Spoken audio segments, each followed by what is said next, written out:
Allons-y. Première chose que vous avez vue l'année dernière, c'était dans le cours de Monsieur du Trio. Ah mince, vous voyez pas le côté. Vous voyez pas le côté. Non, c'est pas ça que je voulais faire. CTRL Z, CTRL Z, CTRL V. Et maintenant...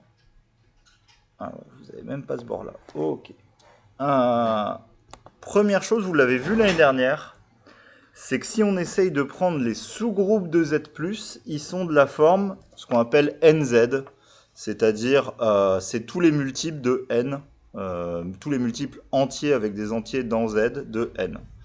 Notamment, enfin, petite remarque sur la notation, vous devez savoir que les entiers pairs, ça s'écrit 2Z, c'est l'ensemble des entiers pairs. Mais c'est juste pour faire une remarque là-dessus.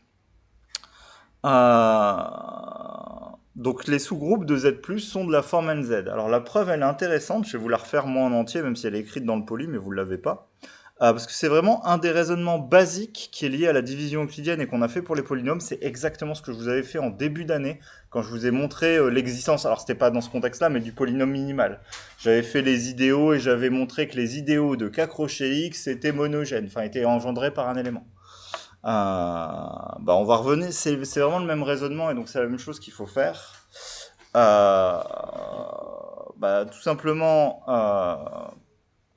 on va juste dire soit H un sous-groupe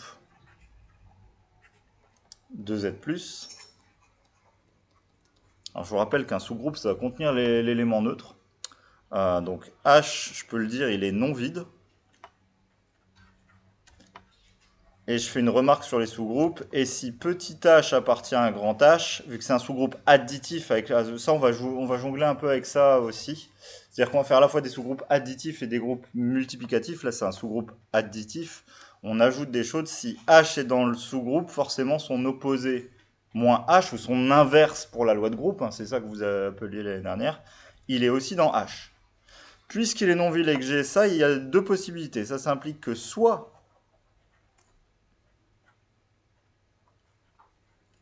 H c'est réduit à 0. Et dans ce cas-là, H peut l'écrire comme 0Z. C'est très bête, mais oui, c'est tous les multiples de 0. Ça fait 0. Sinon, en fait, il y a un plus petit élément strictement positif dans H. Alors on va y arriver, mais sinon, si je prends... comment je vais l'appeler? K. Je vais mettre l'ensemble des éléments petit h dans H avec H strictement positif. L'ensemble K est une partie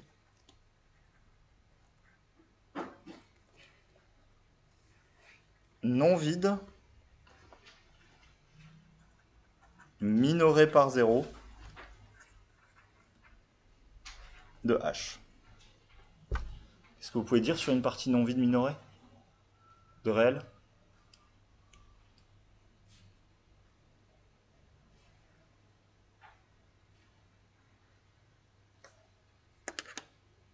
Ahmed? Non, mais alors oui, enfin, tous les éléments vont être positifs. Même si un élément est dedans, il est même strictement positif, mais toute une partie minorée de réel, non vide, le mot non vide est super important, admet une propriété. Et c'est ça qui va faire marcher les choses. Égé? Voilà, alors ça admet juste en tant que partie réelle une borne inférieure, sauf que maintenant, comme c'est un ensemble d'entiers, vous ne pouvez pas avoir une borne inf qui serait 0,9, parce que vous ne pouvez pas l'approcher aussi près que vous voulez, 0,9 avec des entiers. La borne inf d'un ensemble d'entiers, c'est forcément un entier. Et si c'est un entier qui vérifie une propriété d'être strictement positif, c'est un élément de la partie du coup. Donc ça, c'est un premier truc qui est logique et qui marche là-dedans. Est une partie non vide minorée de H. Donc ça implique que K admet une borne inférieure. Je vais l'appeler K0, cette borne inférieure. Euh, qui est qui est un entier, vu que, car on est bien, car h est inclus dans z. Et une borne inf sur une partie d'un entier, c'est un entier. Comme je vous l'ai dit, on ne peut pas approcher un entier par une suite d'entiers. Ou alors c'est une propriété que vous avez vue l'année dernière, qui est juste une logique bête.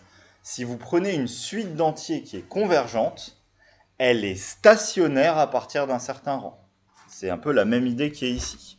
Entre guillemets, votre borne inf, vous pouvez faire tendre une suite vers cette borne inf, sauf qu'une suite d'entiers, si vous prenez une suite d'entiers et que vous voulez la faire tendre vers ce nombre-là, cet entier-là, ici, en fait, par définition de la limite, vous pouvez créer un tube autour de cette valeur.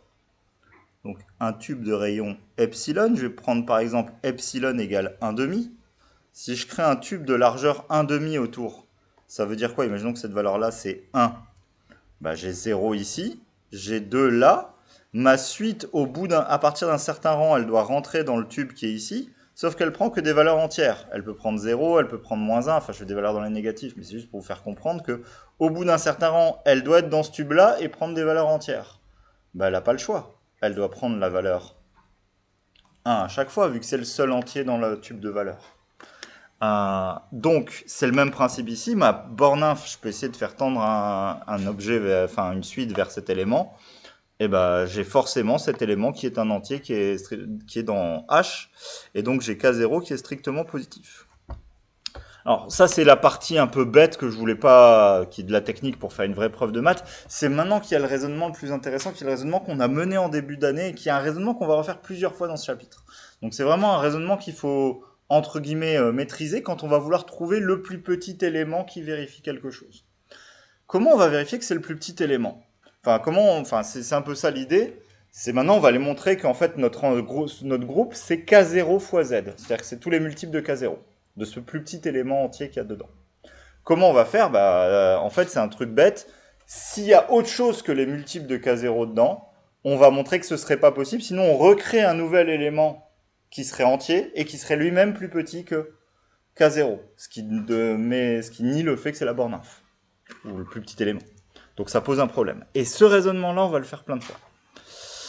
Du coup, maintenant que je sais ça, qu'est-ce que je peux dire? K0 strictement positif, donc K0 appartient à H. Première chose, puisque H est un sous-groupe, je sais que tous les multiples de K0 vont être dans H. Vu que H est stable par addition, 2K0, 3K0, 4K0 vont être 1, moins 2K0, moins 3K0. H étant un sous-groupe, ça implique que K0Z est inclus dans H. Montrons que H est inclus dans K0Z. Comment on va faire? Soit H appartenant à H, on va encore une fois le prendre strictement positif, mais c'est juste pour montrer le problème et ce qui va se passer. On va montrer que H est un multiple de K0. Comment on fait? C'est le même principe que dans les polynômes. Tout ce qui fait marcher, la seule chose qui fait marcher dans tous ces trucs de groupe fini ou de plus petits éléments, c'est juste de faire la division euclidienne. C'est par division euclidienne.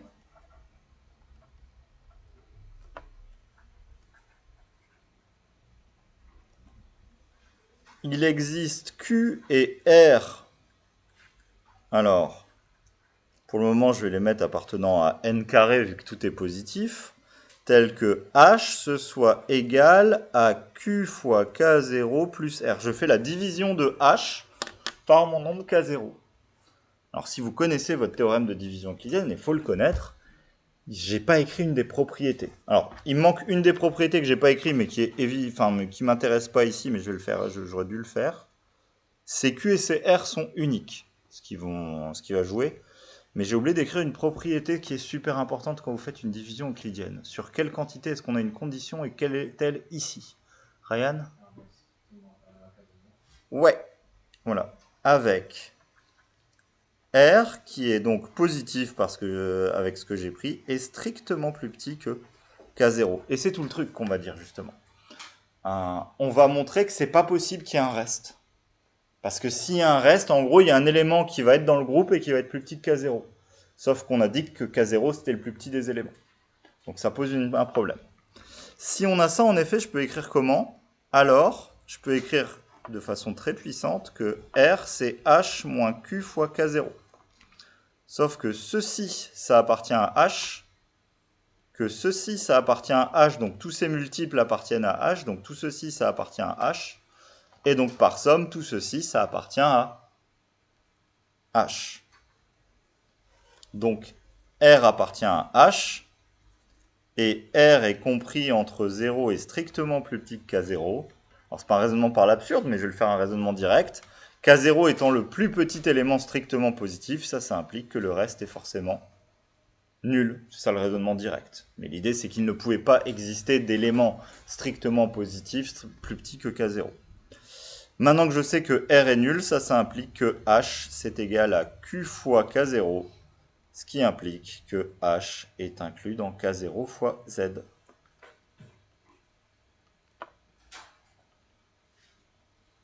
Donc cette preuve, vous l'avez dans votre cours de première année. Alors officiellement, c'est Monsieur Dutréau qui fait du zèle, parce que c'est du programme de deuxième année, vous n'avez pas dû le voir, mais c'est dans le cours de première année.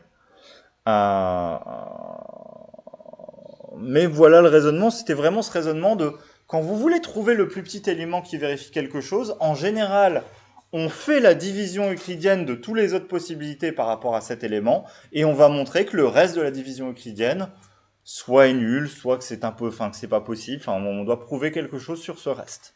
C'est vraiment comme ça qu'on va raisonner chaque fois qu'on va vouloir trouver un plus petit élément dans les entiers, dans tous nos raisonnements.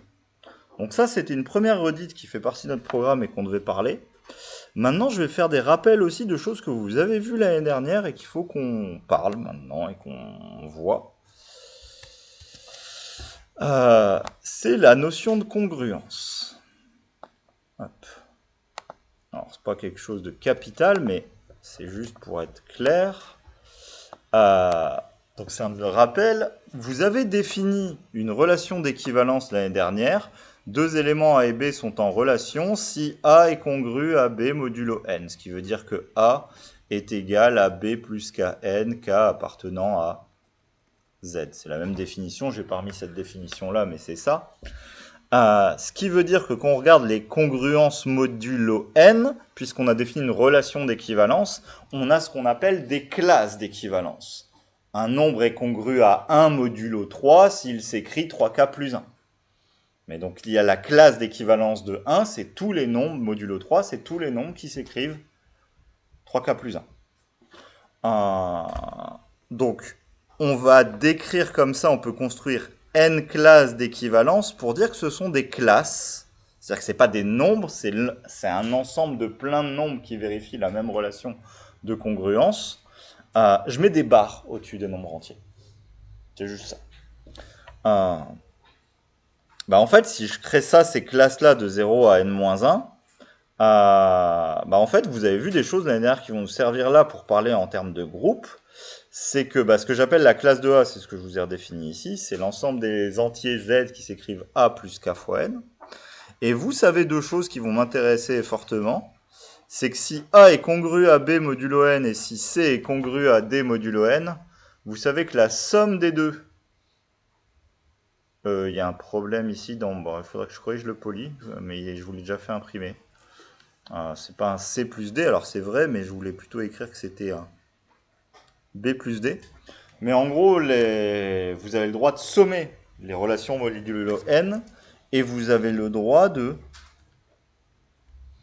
multiplier les relations modulo N.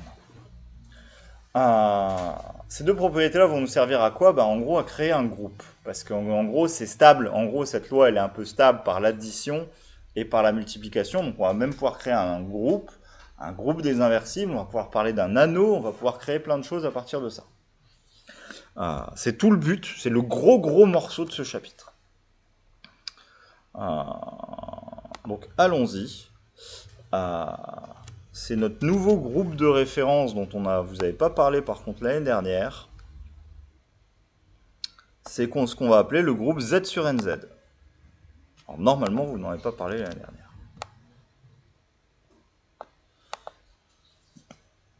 Alors, c'est quoi le groupe Z sur NZ?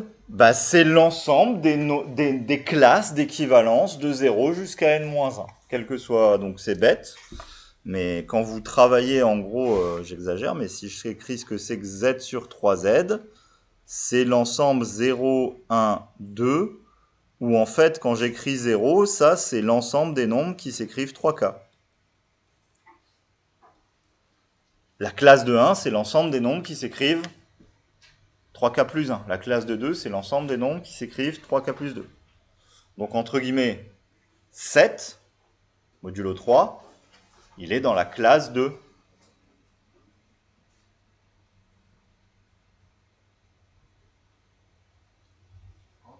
Ah oui, il est dans la classe de 1. J'espère que c'est pas 2 fois 3 plus 1, ça fait 7. Voilà, donc le nombre 7 est dans la classe de 1, le nombre 8 est dans la classe de 2, etc. Bah en fait, si je crée ça, avec les règles que je vous ai dit au-dessus, bah tout simplement, le groupe Z sur NZ, c'est un groupe abélien. Alors, muni de la loi d'addition, hein. Pour le moment, avec la loi d'addition, le groupe Z sur NZ, c'est un groupe abélien. Alors, là, par contre, j'ai écrit la preuve dans le poly. Vous irez la lire. Elle n'est pas intéressante. C'est juste les règles d'opération sur les classes et les égalités que j'ai écrit sur la somme là-haut avec les modulos.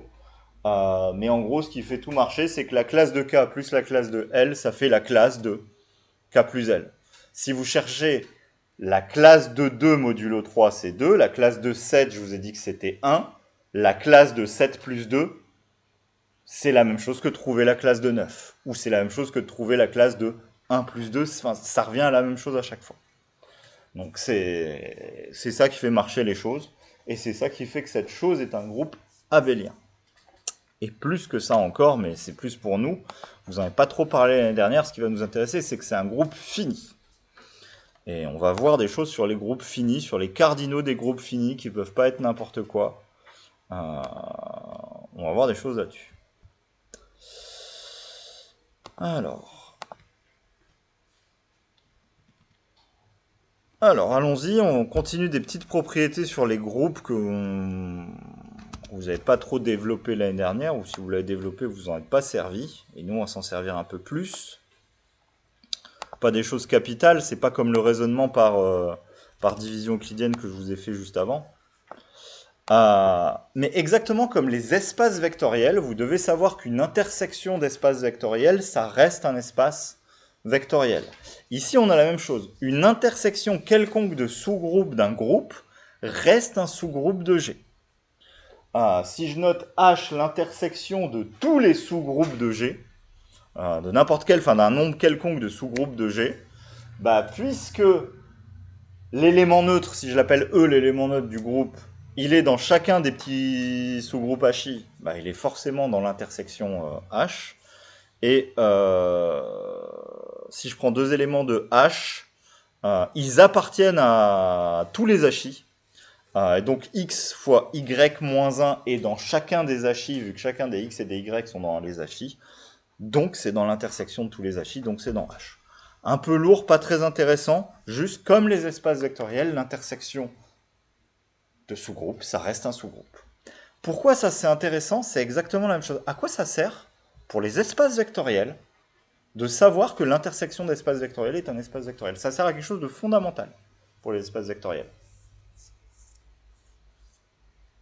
Ça sert à créer une notion juste derrière. Et c'est la notion, j'ai envie de dire, la base de tout ce qui fait marcher en espace vectoriel.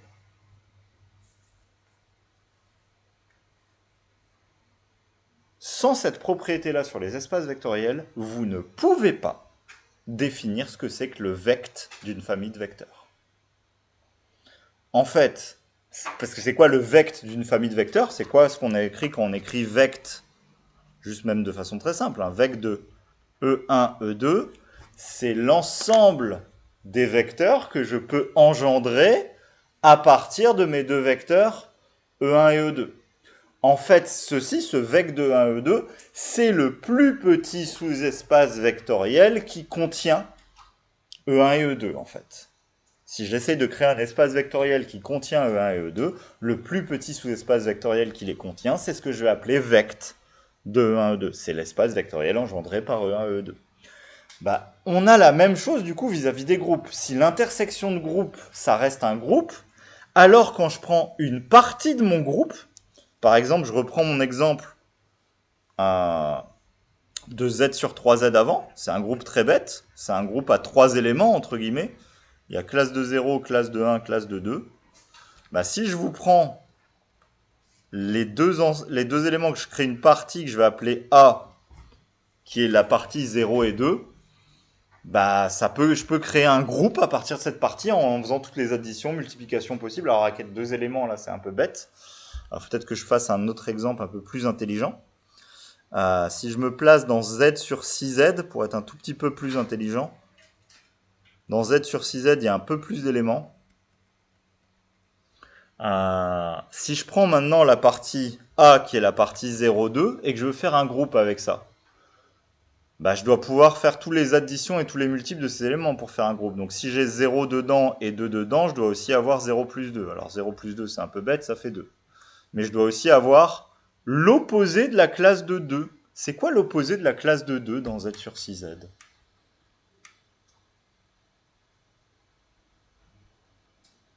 C'est pas très compliqué, mais c'est juste de la logique. Égé? Ça va jusqu'à 5, pardon. Oui, non, parce que 6, c'est la classe de 0. Donc je suis d'accord, ça va jusqu'à 5. C'est un ensemble à 6 éléments qui ont de 0 à 5. Clément? Si. Si vous voulez trouver la classe de moins 2, il faut trouver un nombre qui est congru à moins 2 modulo 6. Et donc ça fait 4. Donc si 2 est dedans, il faut que 4 soit dedans. Donc s'il faut que 4 soit dedans, maintenant il faut aussi que 2 plus 4 par exemple soit dedans. Bon, 2 plus 4 c'est pas gênant, ça fait 0. Si j'essaye de générer le sous-groupe généré par 0,2, si j'essaye de faire, entre guillemets, c'est pas une bonne notation pour le moment, mais c'est pour vous expliquer la propriété. Mais vec de A, vec n'étant pas l'espace vectoriel, alors je vais peut-être pas le noter vec de A vu que c'est des fausses maths, c'est juste pour vous faire comprendre et expliquer. Si je le note GR de A, le groupe généré par la partie que je peux engendrer à partir de la partie A, bah on peut voir que ça va donner du 0 de 4. Mais en gros, il existe un plus petit sous-groupe engendré par ma partie. Et ça, c'est le même principe que dans les espaces vectoriels. C'est-à-dire que si je prends une partie d'un sous-groupe, il existe un plus petit sous-groupe de G qui contient A, et on l'appelle le sous-groupe engendré par G. On n'aura pas de notation comme GR de A, mais c'est juste qu'on a le même principe. On peut engendrer un plus petit sous-groupe par rapport à une partie. La façon de le construire à la base, c'est l'intersection de tous les sous-groupes qui contiennent la partie A. Si je fais l'intersection de tous ces sous-groupes par la propriété d'avant, c'est encore un sous-groupe, et ça marche. Ok, donc je peux générer un sous-groupe par une partie. Du coup, maintenant, il n'y a pas de chose, c'est juste du vocabulaire que je peux introduire sur les groupes et du vocabulaire que vous n'aviez pas l'année dernière. Alors, je crois qu'il introduit le mot monogène quand même, monsieur du trio de mémoire, mais pas cyclique. Donc au pire, il y a une partie du vocabulaire que vous n'avez pas et une partie qui va se voir. Une partie A, exactement comme pour les espaces vectoriels, hein, c'est encore la même chose, est dite génératrice d'un groupe si le sous-groupe est engendré par A. Typiquement, j'exagère, mais si je prends le groupe qui est là, ceci est un groupe, la partie 0, 2, 4 d'avant. Du moment que je prends 0, 2, ou si je prends 2, 4, ou si je prends 0, 4, je vous assure que ça va générer tout mon groupe. Parce que comme je devrais avoir les opposés, je vais forcément avoir les autres éléments et ça va marcher et ça va rester stable les uns par rapport à les autres. Donc ceux-ci, ce sont des parties génératrices de mon groupe d'avant. Par contre, si je prends 0 tout seul, 2 tout seul, alors je pense que 2 tout seul ça marche. Oui. 2 tout seul c'est une partie génératrice. 0 non parce que ça génère que 0. 2 et 4 sont aussi des parties génératrices de mon groupe qui est là. Parce que si j'ai 2, je dois avoir dedans son opposé, donc je dois avoir moins 2. Moins 2, ça fait 4. Et si j'ai les deux, je dois avoir la somme des deux. Et si je fais 2 plus 4, on l'a dit juste avant, comme je suis dans Z sur 6Z, ça fait 0. Donc, je peux avoir des parties à 2 éléments, je peux aussi avoir des parties à 1 élément qui génèrent ce groupe. Donc c'est l'autre mot. Il y a un groupe qui, pour toute partie, je peux générer un groupe. Et si la partie génère un certain groupe, j'appelle ça une partie génératrice de ce groupe. C'est le même vocabulaire que pour les espaces vectoriels. Il n'y a rien qui change par rapport à ce que vous avez fait sur les espaces vectoriels. À quoi ça va m'intéresser, moi, à définir deux concepts, c'est deux mots de vocabulaire, hein, c'est pas des propriétés mathématiques, c'est juste des mots, des noms qu'on va dire. Un groupe G va être dit monogène s'il est engendré par un seul élément, si je peux trouver un seul élément qui l'engendre.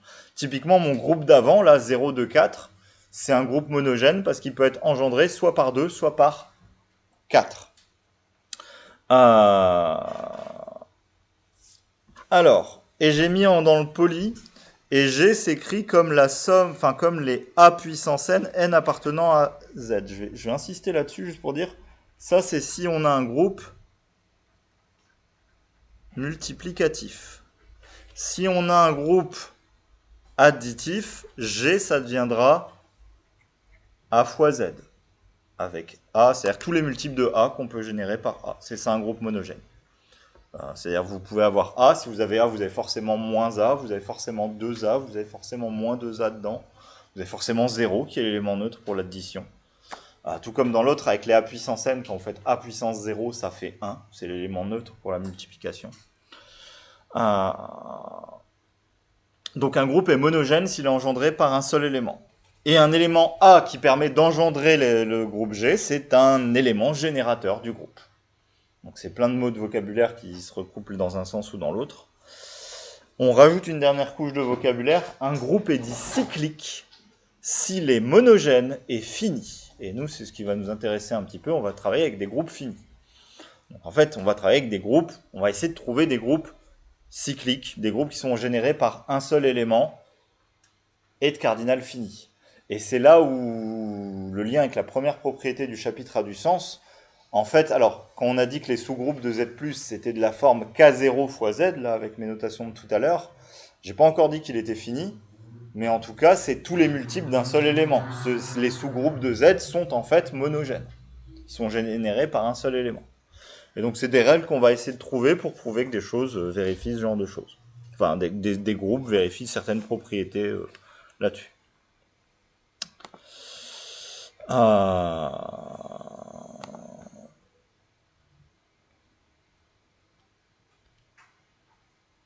Alors, on va faire un premier élément là-dessus. Un premier exo, je veux dire plutôt. Un peu bête, mais ça me paraît pas mal comme petit exercice. Montrer qu'un sous-groupe d'un groupe cyclique est cyclique. Alors, je vais l'enlever juste parce qu'il mordait sur le reste de mon cours. Je vais descendre un peu plus pour qu'on le voit mieux. Voilà. Alors, on va se donner des notations, parce que c'est un peu dur comme ça. Comme j'ai beaucoup travaillé avec des groupes additifs, je vais faire exprès d'utiliser un groupe multiplicatif pour vous montrer que les notations, enfin c'est juste les notations qui changent, mais ça change rien. Si G est cyclique,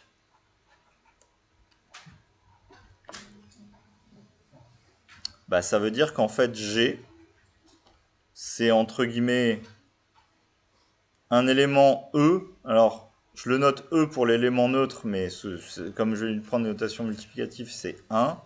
Ça va être A au carré, A au cube, jusqu'à A puissance n-1. Où n, c'est le nombre d'éléments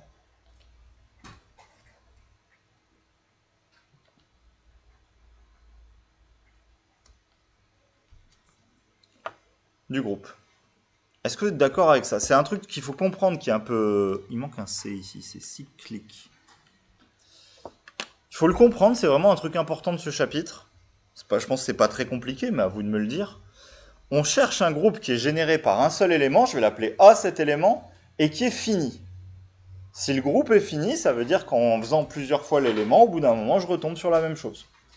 Donc si je dis mon groupe il a n éléments, en fait j'ai forcément l'élément neutre, j'ai mon A qui est un deuxième élément, et je dois avoir tous les multiples de A. Donc si je fais mes calculs de puissance, je vais avoir A carré dedans, je vais avoir A cube, je vais avoir A4, et si je sais que je dois avoir que n éléments dans mon groupe, bah au bout d'une certaine puissance, après quand je vais remultiplier par A, je vais retomber sur l'élément neutre de départ. Typiquement, on peut penser aux racines énièmes de l'unité si vous voulez. Si vous voulez, si E c'est vraiment 1, et si A c'est exponentielle 2i pi sur n, bah en fait ce qu'on appelle UN, les racines énièmes de l'unité, bah c'est juste le groupe E, A carré, A cube, jusqu'à A puissance n-1. Et dès que vous repassez à A puissance n, bah ça fait exponentielle 2i pi, ça fait 1. Et vous, après, vous passez sur sur les mêmes puissances. Alors, typiquement, encore pour faire moins imagé, vous devez connaître les racines troisièmes de l'unité, entre guillemets, par cœur, parce qu'elles tombent tout le temps, même en termes de matrice. C'est les nombres qu'on appelle J et J carré, qui sont les racines, vous voyez pas là-bas, qui sont les racines du polynôme x carré plus x plus 1, et ça fait du moins 1 demi plus i racine de 3 sur 2. Enfin, c'est juste des nombres 1j et j carré, et si vous multipliez les racines troisièmes de l'unité, bah, vous avez j qui devient j carré, puis j cube ça fait 1, puis j carré, puis j cube, et donc ça c'est un groupe cyclique. La famille 1j, j carré, c'est un groupe cyclique. Donc, un groupe cyclique, si je l'écris de façon multiplicative, c'est forcément un groupe qui s'écrit comme ça. Ok. Maintenant, on peut faire une preuve, si on a compris ça. Montrons qu'un sous-groupe d'un groupe cyclique est cyclique. Bon, bah allons-y. Soit H un sous-groupe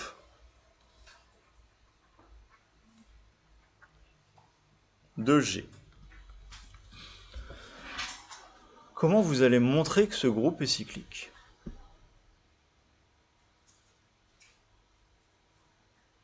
C'est pas ça, mais je veux qu'on développe un tout petit peu le début de l'idée, et c'est moi qui rédige là-dessus. Égé? Ouais, alors ça je suis d'accord avec toi, 100%, soit H un sous-groupe de G.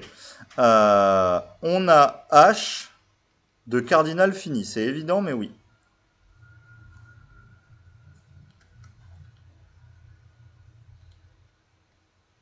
Car G est lui-même fini, ça c'est sûr, ouais. Pourquoi il va être engendré par un seul élément?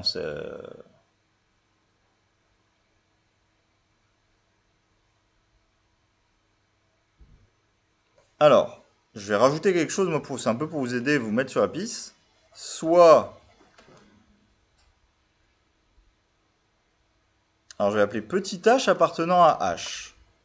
Du coup, en fait, parce que G a cette tête-là, on est d'accord... Alors, j'ai oublié de le mettre, mais h étant un sous-groupe, h est non vide. Tout sous-groupe contient au moins l'élément neutre, donc il est forcément non vide. Donc, je peux mettre un h dans petit h, et ce petit h, en fait, c'est... Ah, il existe un P, je vais mettre comme ça, qui est entre 0 et n-1 forcément, tel que ce h, c'est a puissance p. Est-ce que vous êtes d'accord? Si j'ai un sous-groupe, il est non vide, donc il y a un élément qui était là-haut, qui est forcément dans mon sous-groupe. C'est juste ce que j'ai écrit. Maintenant, on va appliquer ce que c'est qu'une structure de groupe. Si a puissance p est dans mon groupe h, qu'est-ce que j'ai aussi dans mon groupe?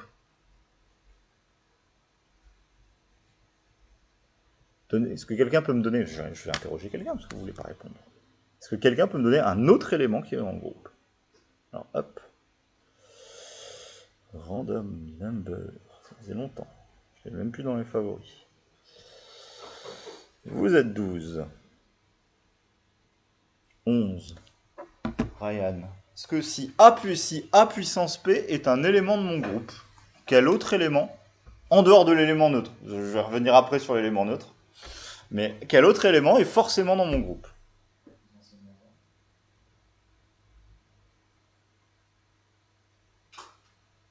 Je suis pas d'accord. Alors, je suis pas d'accord. Comment je peux montrer ça? Je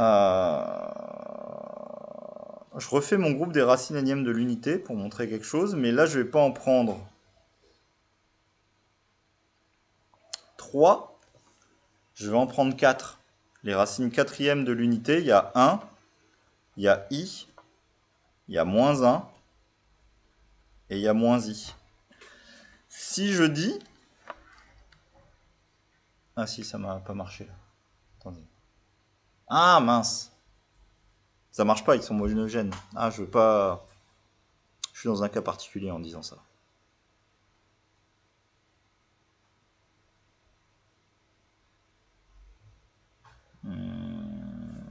Quel exemple je peux vous donner qui marche pas?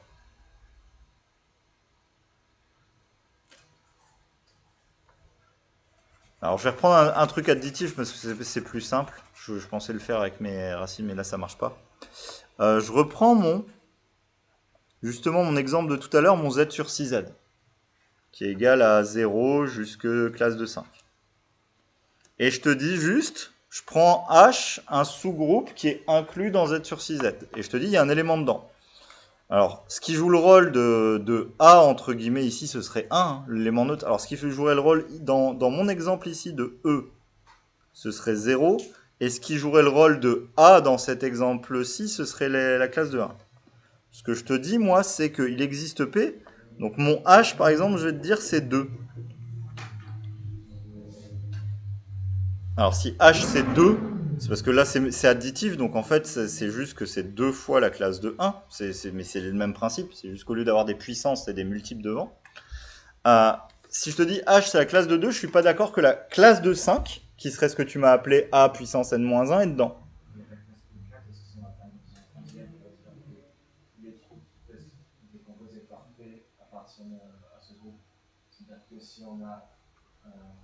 Voilà, donc si A puissance P est dedans, quel est l'autre terme qui est forcément dedans? Voilà, tous les multiples. Mais c'est ça que je voulais vous faire trouver. C'est tous les multiples de A puissance P. Donc A puissance 2P, A puissance 3P, A puissance 4P, etc. Donc, c'était ça que je voulais vous faire trouver avec ce petit raisonnement-là. Mais donc, pour tout, alors pour tout K, appartenant à grand N par exemple, j'ai A puissance Kp qui appartient à H.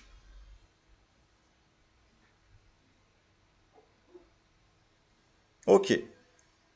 Ou autre façon de le dire, ouais, enfin j'ai toutes les multiples qui sont dans H. À quoi ça va me servir pour montrer que c'est monogène? Il y a un truc qui manque, et maintenant c'est moi qui vais un peu vous l'apporter, mais je voulais que vous trouviez l'idée. Donc en gros, si j'ai un élément qui est dedans, j'ai tous ces multiples. C'était un peu mon but de mon raisonnement. Comment on va prouver qu'il est monogène? Qu'est-ce qu'on va faire pour aller trouver?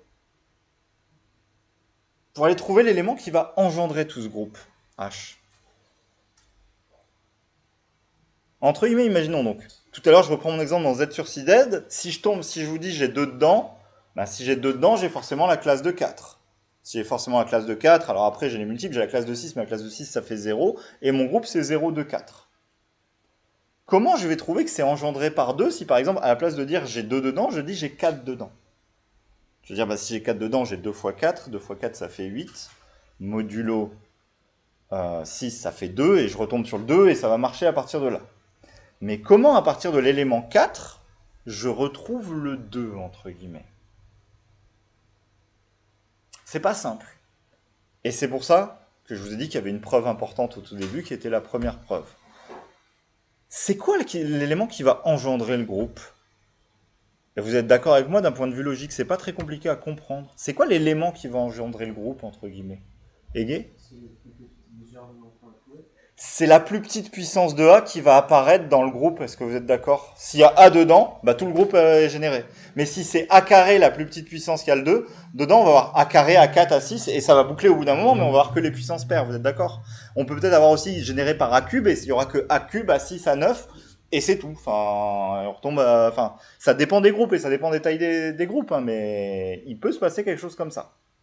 Du coup, si on comprend ça, c'est la plus petite puissance qui va marcher. Et donc, si vous voulez faire un exo comme ça, et une preuve comme ça, il n'y a pas le choix. Il faut reprendre la même stratégie qu'on a fait pour la preuve du premier exo. Qu'est-ce que je vais aller faire? Je vais aller donner une partie. Alors tout à l'heure, je l'ai appelé, je sais plus comment je l'avais appelé là-haut, je vais remonter juste pour vous voir, pour vous dire que c'est la même chose. Quand je vous avais fait la preuve là-haut, j'avais créé une partie que j'avais appelée K. Je redescends et je fais la même chose. Je vais appeler grand K l'ensemble des entiers P dans n étoiles tel que A puissance P appartient à H. Cette partie est une partie non vide, vu que j'ai forcément... donc K est non vide minoré par 0, même par 1 si je veux. Partie non vide, maintenant je vais préciser une partie non vide d'entier minoré par 0, je vais plus vite dans mon raisonnement. Une partie non vide d'entier minoré, ça possède pas qu'une borne inf, ça possède un plus petit élément. C'est le raisonnement qu'on a fait tout à l'heure, vous êtes d'accord? Donc, K possède un plus petit élément P0. Ok, bah on va juste montrer. C'est exactement la même preuve que tout à l'heure, hein. C'est juste la notation qui change, mais c'est la même preuve que tout à l'heure. Montrons que H, c'est juste l'ensemble des nombres qui vont s'écrire AP0 puissance K, K appartenant à Z. Alors je n'ai même pas besoin d'aller dans Z, vu que c'est cyclique. Au bout d'un moment, ça va retomber dans les négatifs. Mais je peux montrer ceci. Et avec ça, j'aurais montré que A puissance P0 est générateur de mon groupe. Et donc que mon groupe est monogène. Et généré par un seul élément. Alors, première chose qu'on va dire, c'est A puissance P0 appartient à H. Je vais le noter comme ça, ce groupe. Juste, c'est pour avoir une notation. Je vais le noter AP0Z là-haut, pour juste dire que c'est les multiples de A puissance P0. Donc, AP0Z est clairement inclus dans H. Si j'ai un élément dans un groupe, j'ai tous ses multiples. Donc, ce multiple est forcément inclus dans le groupe.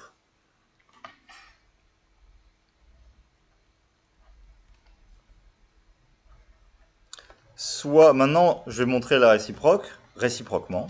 Je le mets, je vais vous l'écrire, mais c'est la même preuve qu'avant. Réciproquement, si petit h appartient à grand H. Petit h appartient à grand G, et je sais qu'il existe P appartenant à grand N, tel que H, c'est A puissance P. Enfin, même pas appartenant à grand N, en fait. Puisque mon groupe était fini, c'est une puissance entre 0 et n-1 avec H qui vaut A puissance P. On va effectuons la division euclidienne de P par le P0 qui est le plus petit strictement positif que j'ai. Je sais que P, il existe Q et R appartenant à N tous les deux, tel que P, ça peut s'écrire Q fois P0 plus R, et R va être compris encore une fois entre 0 strictement et P0.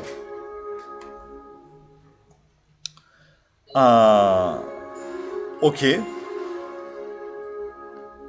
Et maintenant, je peux écrire que AP, c'est A puissance QP0 plus R. Ce que je peux écrire comme A puissance QP0 fois A puissance R, c'est la même chose. Alors là, je vais faire de la puissante magie noire.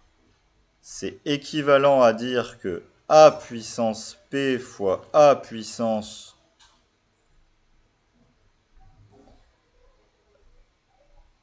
Q, enfin moins Q P0, la puissance opposée, est égale à A puissance R. Et là, il se passe quelque chose de magique.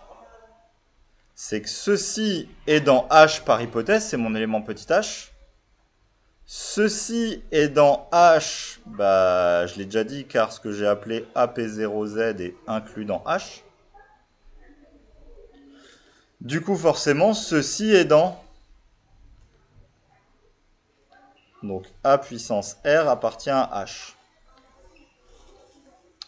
Sauf qu'encore une fois, R, c'est un nombre compris entre 0 et strictement plus petit que P0.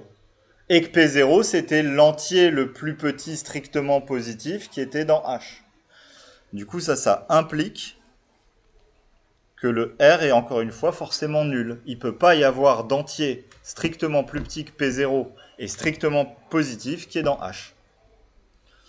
Du coup, R vaut 0, ce qui implique que en fait A puissance P, c'est A puissance Q P0. Donc H est inclus dans ce que j'avais appelé AP0Z.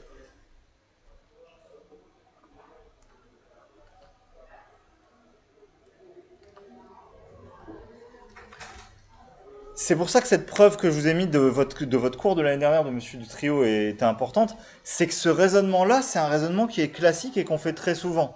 Comment on trouve, on va dire, ah mais je peux montrer que c'est ça qui engendre, bah, on va dire je prends le plus petit la plus petite des puissances qui marche, ou le plus petit des multiples qui marche. Si je prends le plus petit des multiples qui marche, alors il peut pas y en avoir un plus petit. Et du coup, tous les éléments sont forcément multiples de celui-là à la base. C'est vraiment le raisonnement classique qui va marcher tout le temps. Ah. Ok. Bon, voilà pour ce raisonnement classique que je voulais vous faire et avec juste le petit vocabulaire de ce chapitre. On va aller parler un peu plus en détail de notre groupe, notre nouveau groupe particulier qui est Z sur NZ maintenant. Alors pour ça, j'ai besoin de encore vous définir d'autres choses. Première chose, c'est que j'ai besoin d'une notation, et on va voir des propriétés après sur cette quantité, mais pour le moment juste de la définition. J'ai besoin de vous définir ce que c'est que l'indicatrice de l'air. Alors la fonction indicatrice de l'air, la fonction phi de n, c'est la fonction qui, quand je lui donne un entier n, ça renvoie le nombre d'entiers premiers avec n. Alors, on pose par convention que phi de 1, c'est 1. Alors, le nombre d'entiers premiers avec n plus petit que n. Alors oui, je sais que 1 n'est pas un nombre premier, vu qu'un nombre premier, c'est d'avoir deux diviseurs exacts positifs. Mais on prend comme convention que phi de 1, c'est 1. Sinon, on aura des problèmes. Et pour tout n supérieur ou égal à 2, en fait, la vraie définition, c'est par le PGCD. Mais quand n est supérieur ou égal à 2, phi de n, ça renvoie le nombre d'entiers inférieur ou égal à n qui sont premiers avec n.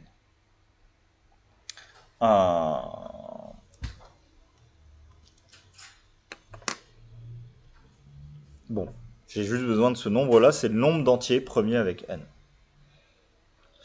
Alors pourquoi j'ai besoin de ce nombre-là? Bah pour ça.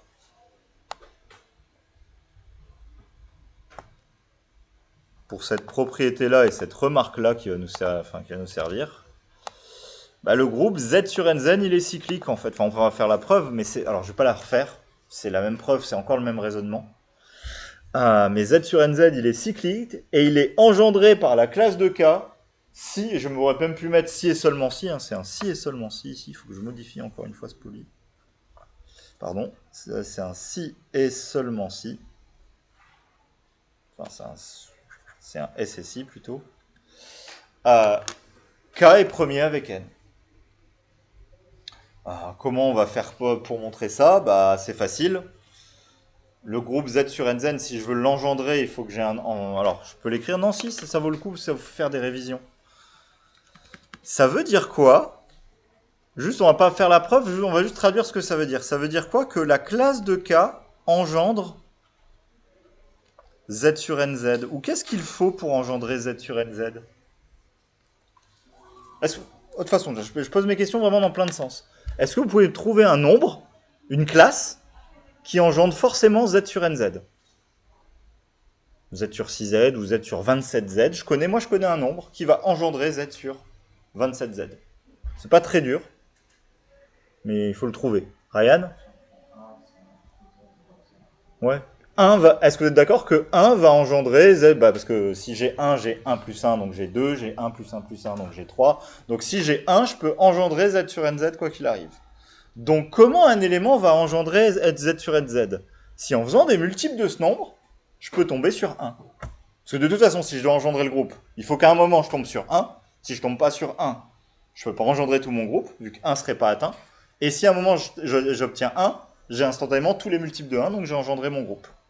Donc comment K engendre Z sur NZ si, à un moment, quand je fais classe de K fois P, si je fais P fois classe de K, je tombe sur la classe de 1. Est-ce que vous êtes d'accord avec moi sur ça va engendrer le groupe si quand je vais faire des multiples de K, à un moment, je tombe sur la classe de 1. Alors là, c'est des règles de classe et des règles de groupe, mais on va traduire ce que ça veut dire. La classe de K est égale à la classe de 1, ça veut dire que P fois K est égal à 1 modulo N. Ça veut dire qu'il existe, je vais mettre D maintenant appartenant à Z, tel que P fois K, ça fasse 1 plus Dn.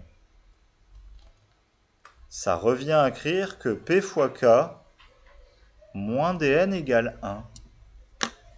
C'est quoi ce que je viens d'écrire? C'est pour ça que je voulais le faire, c'est pour le raisonnement qu'il y a derrière. Clément? C'est une relation de Bézout. Et on ne peut écrire une relation de Bézout avec un 1 de l'autre côté que si les nombres D, K ou P et N sont premiers entre eux. Sinon, je n'aurais pu écrire une relation de Bézout qu'avec le PGCD de mes deux nombres. Donc si j'arrive à l'écrire avec une relation égale à 1, c'est que mon PGCD c'est 1. Donc ça vient pas de n'importe où, hein, c'est juste de la logique. Le groupe Z sur NZ, il est cyclique, et il est engendré par un élément si et seulement cet élément est premier avec N. Regardez, j'ai fait exprès tout à l'heure, quand j'ai parlé de l'exemple de Z sur 6Z et que je voulais créer un sous-groupe, j'ai fait exprès de prendre 2 et 4. Parce que 2 et 4, c'est pas premier avec 6. Si j'avais pris 5, le problème c'est que 5 était premier avec 6, j'engendrais tout. Parce que si j'engendre 5, j'engendre 10. C'est 2 fois 5, mais 2 fois 10 modulo 6, ça fait 4. Donc si j'engendre 5, j'engendre 4. Si j'engendre 5 et 4, j'engendre 5 moins 4. J'engendre 1 et hop, j'ai tout le groupe. Donc 5 qui était premier avec 6 permettait de tout engendrer assez facilement. Alors c'est des raisonnements, vous dites oui c'est des petits raisonnements, mais c'est ça qu'il faut faire pour arriver à faire des raisonnements sur les groupes. C'est dire qu'est-ce que je peux engendrer avec ça, qu'est-ce que je ne peux pas engendrer avec ça. Et donc c'était une remarque, c'est pour ça que je vous ai introduit l'indicatrice de l'air, même si on verra ses propriétés un peu plus tard. C'est que Z sur NZ, ça possède phi de n générateurs différents en fait. Le nombre de générateurs de mon groupe, ça dépend du nombre d'entiers qui est premier avec mon groupe. Donc c'est pour ça que cette fonction a été créée. Voilà pour ça.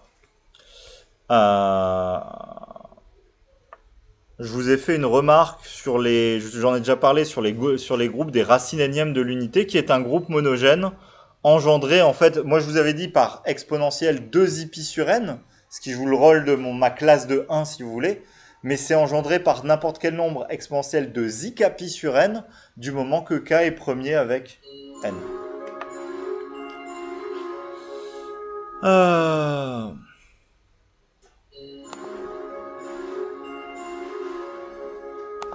Alors, on arrive à notre premier gros résultat de maintenant qu'on a... Et pourquoi on a dû créer le groupe Z sur NZ. Je vais expliquer la preuve, même si elle n'est pas capitale celle-là. Elle a quand même une idée qui est intéressante. Mais... En fait, tout groupe monogène de cardinal infini est isomorphe à Z+, c'est-à-dire qu'étudier un groupe aussi horrible que vous voulez, ou étudier Z, c'est la même chose s'il est infini. Et s'il est fini, ça veut dire que ça revient à étudier Z sur NZ.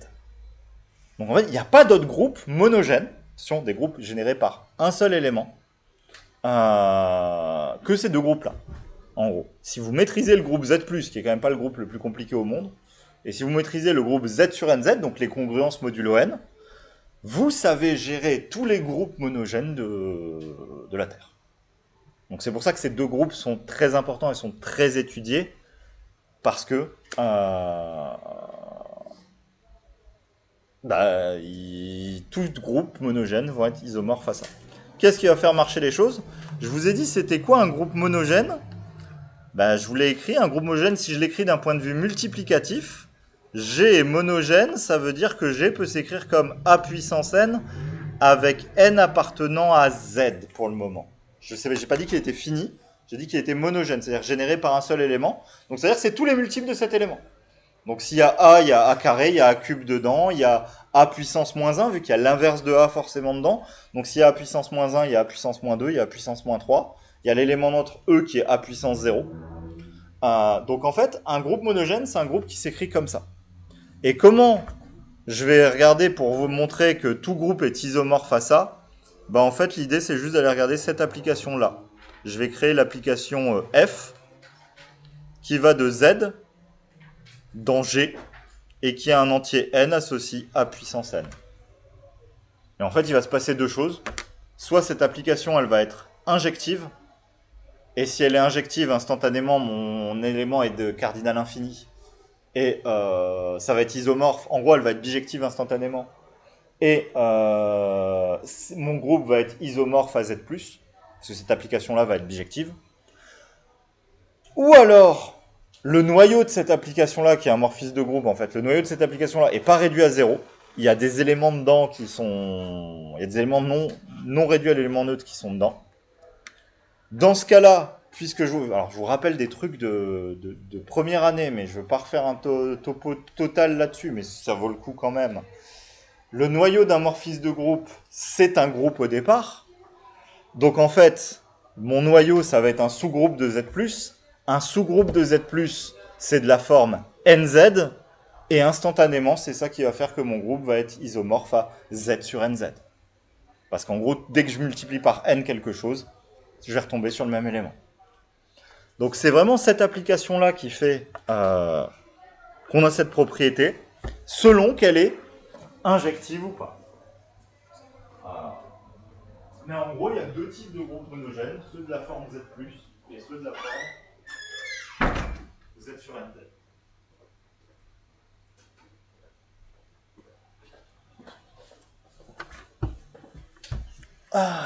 Ok, bon, on sait ça.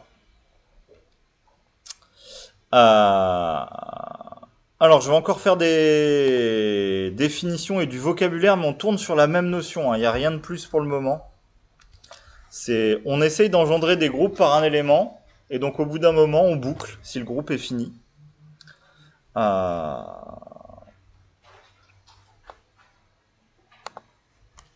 Donc, je reprends mon exemple de tout à l'heure.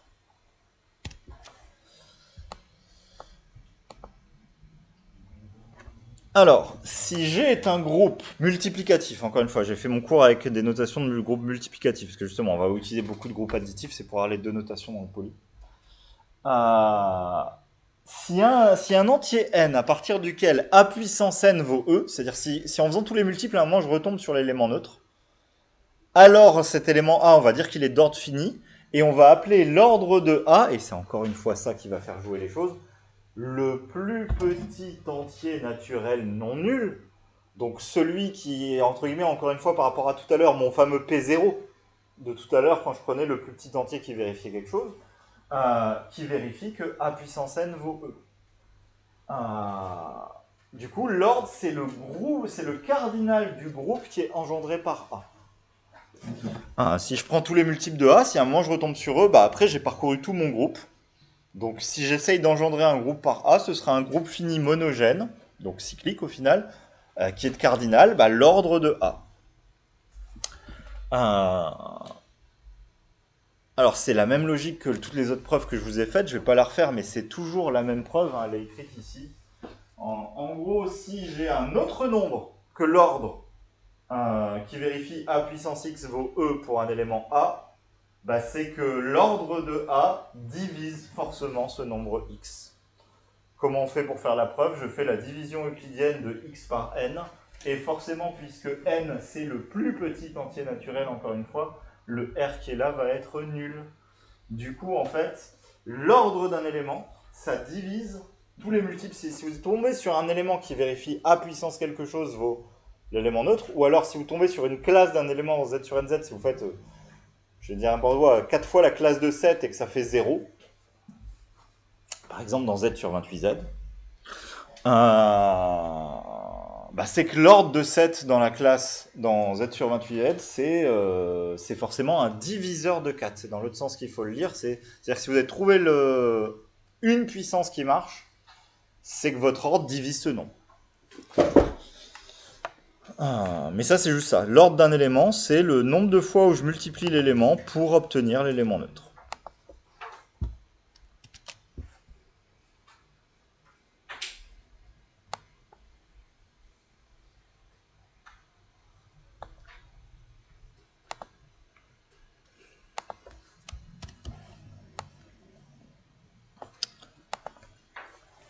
Alors, l'ordre d'un élément d'un groupe non monogène, si G est un groupe fini, et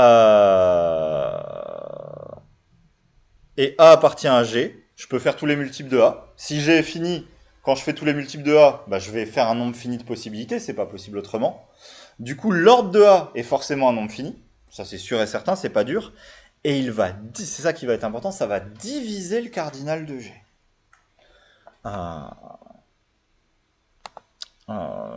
Je vous ai pas mis la preuve, mais on va le faire. Alors. Mais c'est un peu bête, c'est encore une fois une histoire d'application bijective si je veux. Enfin, je ne l'ai pas écrit comme ça.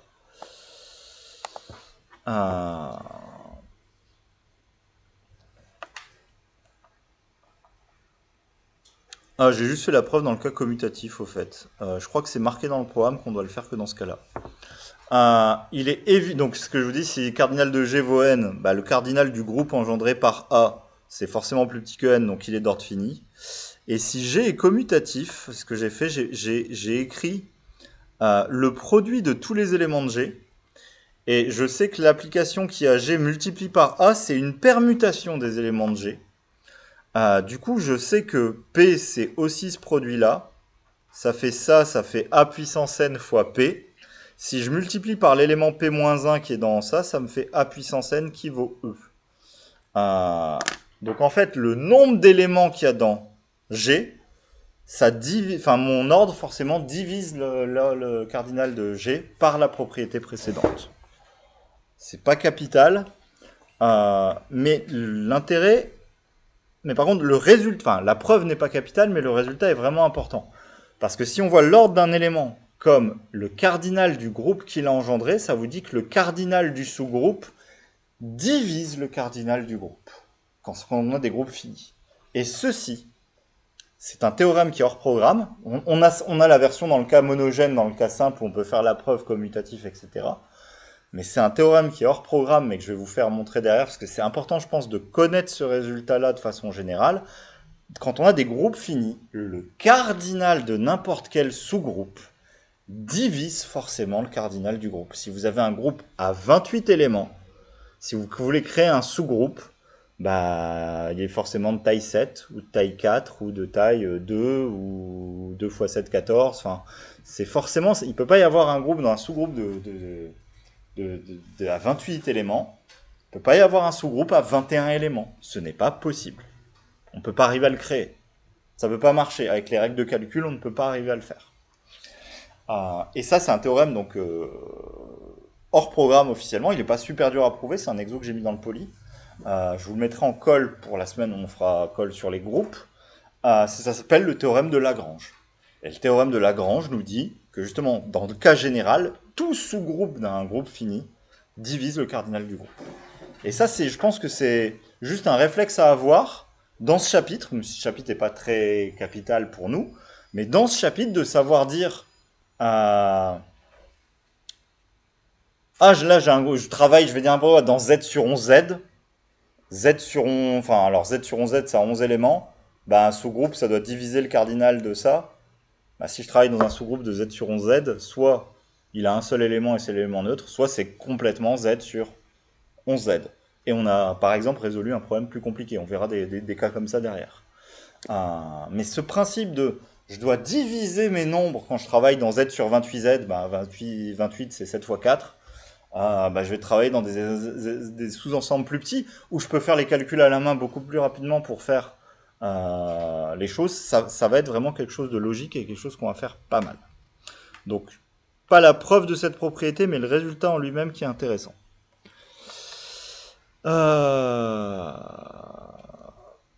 Alors, on va en profiter pour faire un premier exercice et une première formule sur mon indicatrice de l'air. Alors, je vous le dis, je vous ai dit, ce chapitre, en gros, à part, à l'oral de Minpont et de Centrale, ils peuvent s'en donner à cœur joie. À l'écrit, non. À l'écrit de XENS, ils peuvent s'en donner à cœur joie. Quand même, je vais faire une remarque sur CCINP, c'est ce qui vous intéresse le plus pour la plupart. Ils aiment bien, à l'écrit de CCINP, d'utiliser la fonction phi, donc la fonction qui est là, l'indicatrice de l'air, pour faire des coefficients de série. Par exemple, est-ce que la série des 1 sur phi n converge? J'en sais rien. Est-ce que on fait la série entière des phi de n fois x puissance n? C'est une série entière. Quel est son rayon de convergence? Quel est ce genre de choses? Donc, ils aiment bien. Alors, ils vous redéfinissent ce que c'est que la fonction phi. Ça compte le nombre d'entiers premiers avec n. En général, des propriétés comme celle qui est là, elle est refournie dans le sujet, parce que faire des preuves comme ça, c'est difficile et c'est pas le but de CCINP. Mais ils veulent vous faire utiliser cette fonction. C'est-à-dire que sur les 10 dernières années, j'ai vu, alors c'est pas énorme, mais j'ai vu 3 ou 4 sujets qui utilisaient quelque part la fonction phi comme un coefficient d'une série. Donc il faut savoir ce que c'est que la fonction phi et pas avoir peur des propriétés qu'on va vous dire dessus. Par exemple, dans les sujets en date, cette formule-là était donnée dans le sujet. Et il y avait même une question bête qui était vérifier que la formule est correcte pour, je sais plus, n égale 7 ou n égale 11. Donc, c'était 12. Je vous l'ai donné en DS l'année dernière, je sais ce sujet-là. Mais voilà, il y a un sujet qui... Voilà, fallait vérifier que cette formule était correcte pour n égale 12. Voilà, donc fallait pas la prouver de façon générale, fallait vérifier, donc fallait trouver les entiers premiers avec 12, trouver les entiers premiers avec 3 et 4 et 2 et 6 et machin, et voir que la formule marche. Bon, nous, on va faire la preuve, c'est des choses plus dures, mais on doit savoir le faire. Alors, donc on se place, entre guillemets, sans le dire, dans mon exercice, je me place dans Z sur NZ à la question 1. Et je vous dis, si K, qui est une classe entre 0 et n-, est d'ordre D, alors je veux prouver que D divise N. Alors c'est pas directement l'application de ma propriété là-haut. Quoique si.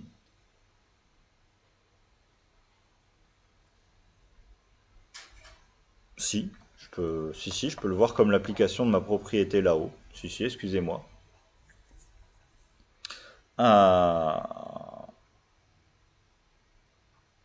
Non, je peux pas le voir comme une application de ma propriété là-haut parce que j'ai besoin de mon exo que je vous ai fait tout à l'heure. On n'a pas dans le programme la propriété que un sous-groupe d'un groupe monogène est un groupe monogène. Si j'admets l'exo que je vous ai fait tout à l'heure, alors c'est juste purement et bêtement. Bah si, non. Attendez, il faut que je relise la façon dont est écrit la propriété. Si, ouais, non, on me dit que l'ordre de K c'est D, donc non, c'est bon. Ça, c'est juste par application du cours, en fait.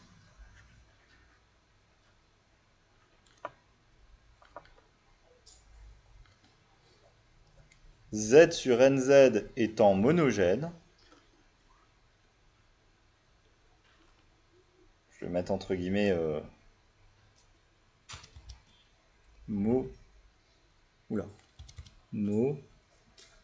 monogène. La classe de 1 engendre Z sur NZ.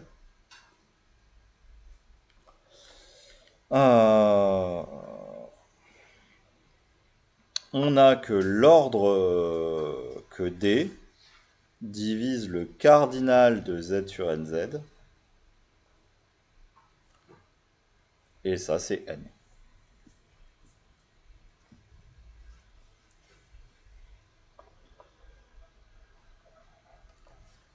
Alors la question 2, c'est là où en fait la technicité va se cacher, parce que du coup la question 1 était un peu bête. Montrer que maintenant si on a D qui divise N, donc si on est dans le cas de la question 1, Parce que dans ce cas-là, il y a phi d éléments d'ordre d dans z sur nz.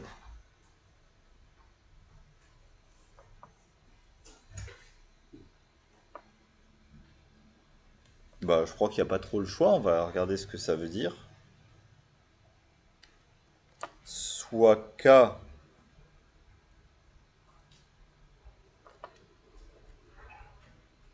un élément d'ordre d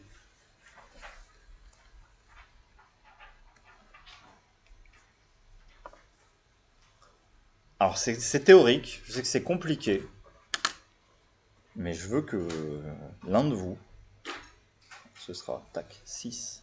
Ah, pas le voir. 1 engendre z sur nz. Ah, 6, c'était 1, 2, 3, 4, 5, 6. Dina, qu'est-ce que je peux écrire comme égalité quand je dis k est un élément d'ordre d de z sur nz? Ça crée une égalité qui utilise k, d et l'élément neutre du groupe. Quelle égalité je peux écrire? Si j'utilise des notations de groupe multiplicatif, mais ici on est dans un groupe additif, j'aurais dire que k est d'ordre d, j'écrirais que k puissance d doit être égal à E. Comment ça se traduit ici avec un groupe additif, cette propriété-là?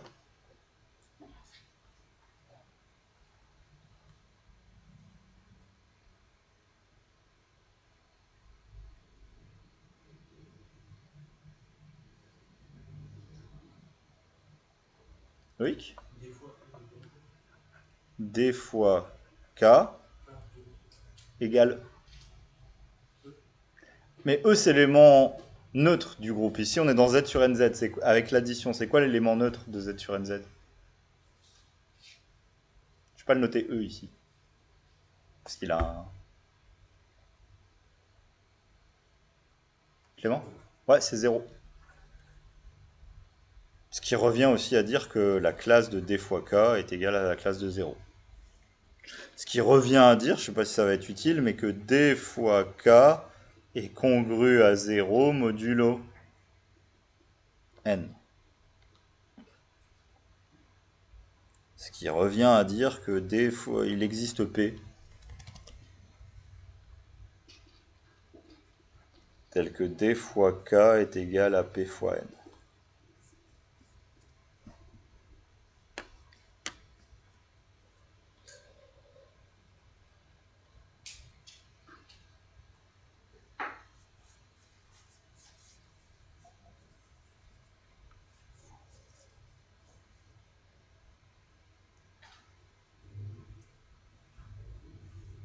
Alors, et c'est pas tout, j'ai pas utilisé toute l'information. Ça c'est vrai, parce que j'ai écrit parfaitement vrai, mais j'ai pas utilisé le fait que D était l'ordre de K. D est l'ordre de K, ça veut dire que je ne peux pas avoir d'entier D, enfin d'entier D' plus petit que D, pour lequel ça marche. C'est-à-dire que si je prends n'importe quel J plus petit que... je vais même rajouter, je vais l'écrire là, et pour tout J appartenant à 1D-1, je sais que JK ne fait pas 0.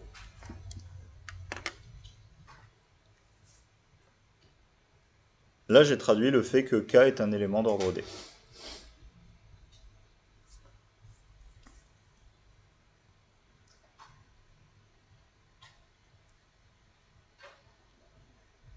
Alors, comment je reviens au fait qu'il y a phi d éléments d'ordre D dans Z sur NZ? Comment je reviens à mon nombre d'éléments premiers avec D?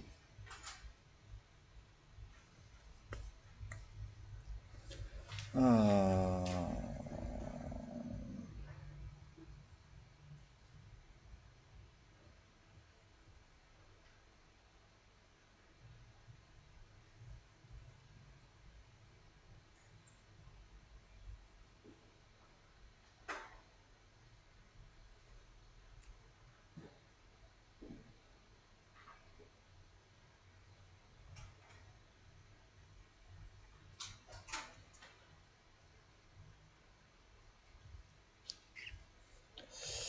Je rate un truc, je vois plus comment je fais apparaître le 1. En gros, il faut juste que je fasse apparaître le 1.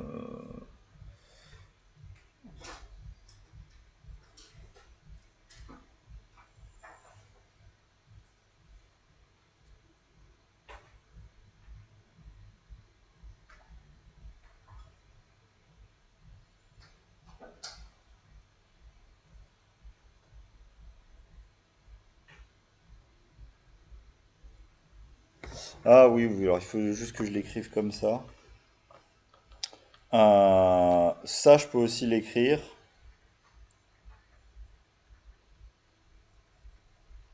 J'aurais peut-être dû l'écrire d'ailleurs. Je sais par la question 1 que D divise N. J'aurais peut-être dû écrire la relation.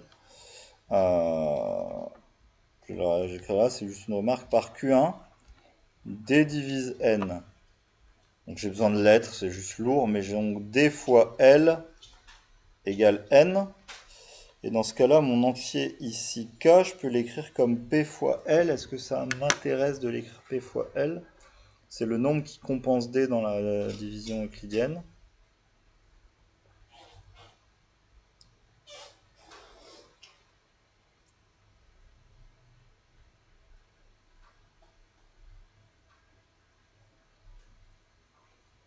Donc en fait, K, c'est un multiple de petit l.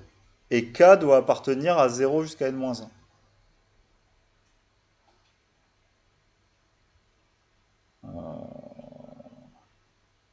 Comment je relis ça à phi de D?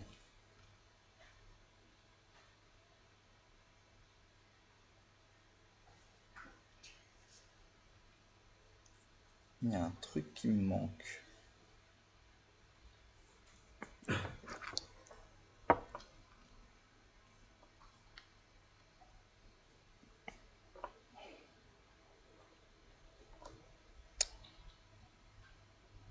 K, je peux l'écrire P fois L parce que D, c'est... Ouais.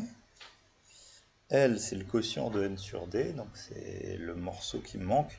Si j'ai mon fameux 28, j'ai mon 7 fois 4, donc si D vaut 7, mon L c'est 4. Euh, pardon. Je sais que K est un multiple de 4. Je sais que K doit être compris entre 0 et 27.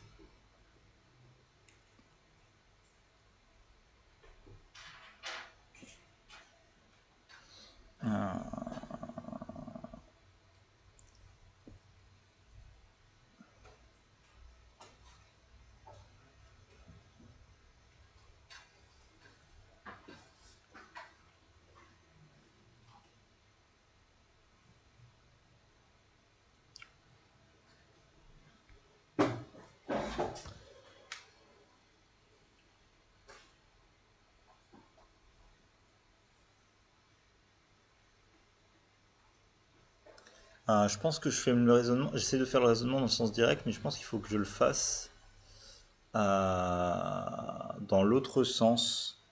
Euh, je fais une parenthèse, mais c'est parce que je pense que ça va aller mieux à rédiger. On verra peut-être la rédaction qui va découler derrière. Mais je vais juste dire si. Bah non, c'est pas ça, je peux pas le faire. Non, je veux juste trouver le nombre d'éléments K qui marche.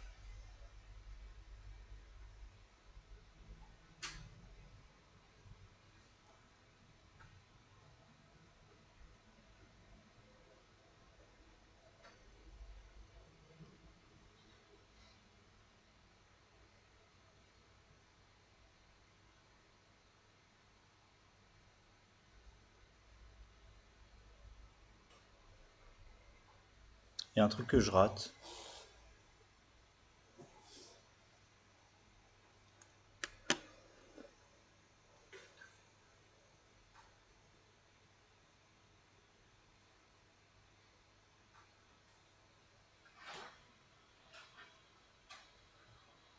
Alors, ce nombre, c'est ce nombre L. Hein. Il faut juste comprendre ce nombre L.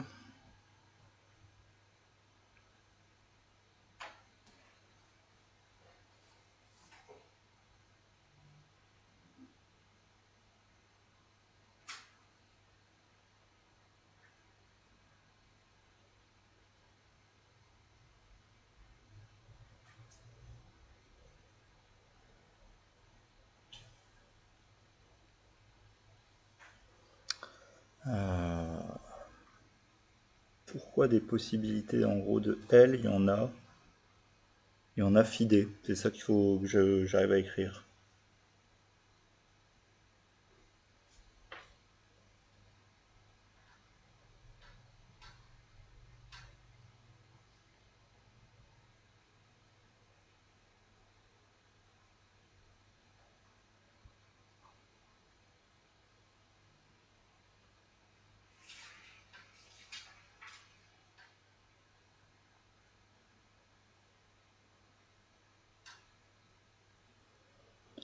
Que ça fait P fois L.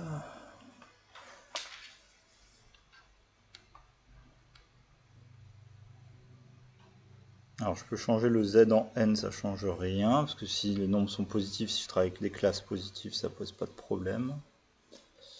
Est-ce que ça change quelque chose? Non. Je rate un truc, j'ai pas envie de vous faire perdre une demi-heure là-dessus. Je le retravaille pour. Je regarde mes notes de ce que j'avais fait ce soir. Et je vous le réexplique demain à 8h pour pas perdre 10 minutes là-dessus. Mais c'est un truc. Je rate un truc là. Je vois pas comment faire apparaître le 1 pour montrer que c'est premier avec D en fait. Donc j'admets cette question pour le moment. Je reviens dessus demain matin à 8h, j'oublie pas. La question 3 par contre est intéressante et celle-là elle est facile si on admet la question 2. Donc dans le cas où D divise N, on sait qu'il y a phi D éléments d'ordre D dans N sur NZ. Comment on va faire pour montrer maintenant que la somme pour tous les D qui divisent N des phi D, ça fait N? Ben, c'est assez facile. En gros, phi D, c'est le nombre d'éléments d'ordre D de Z sur NZ. Et on veut montrer que la somme des phi D, ça fait N. N, c'est le nombre d'éléments de Z sur NZ. Donc l'idée, c'est juste de dire un élément de N sur NZ, il a forcément un ordre. Son ordre, c'est 0, 1, 2, 3, 4, 5, jusque N. Et avec ça, on va pouvoir écrire la propriété. Donc, juste écrire que Z sur NZ, c'est l'union pour K allant de 0 jusqu'à N-1 des éléments, alors que je vais appeler J dans Z sur NZ,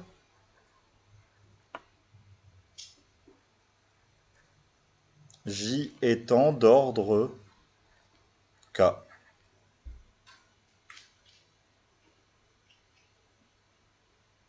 En fait, les éléments ont forcément un ordre qui va de 0, qui va de... Ouais, ça pas, non, j'aurais pas dû mettre de 0 à n-1, j'aurais dû mettre de 1 à n. L'ordre, c'est un entier non nul.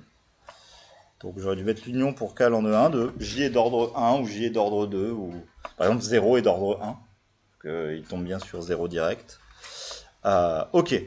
Sauf que maintenant, dans cette union, je sais que si, par Q1, c'est par Q1, je sais que si J, non, si J est en ordre 2, si K ne divise pas N, le cardinal de l'ensemble des J appartenant à Z sur NZ, tel que J est d'ordre K, ça, c'est l'ensemble vide. C'est la question 1 qui m'a dit que pour que un élément soit d'ordre D, il faut que D divise N.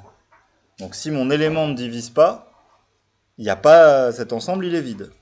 Donc maintenant, cette union, ça devient l'union pour K qui divise N de l'ensemble des J appartenant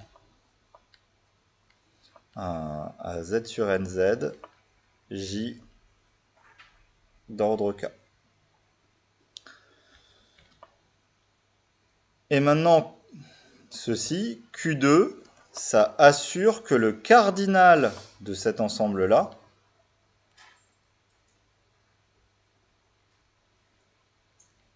le cardinal de l'ensemble des J appartenant tel que J est d'ordre K, ça fait phi K. Vous avez le bord ou pas? Ouais, peut-être pas. Je vais passer à la ligne du dessous. Ça fait φ.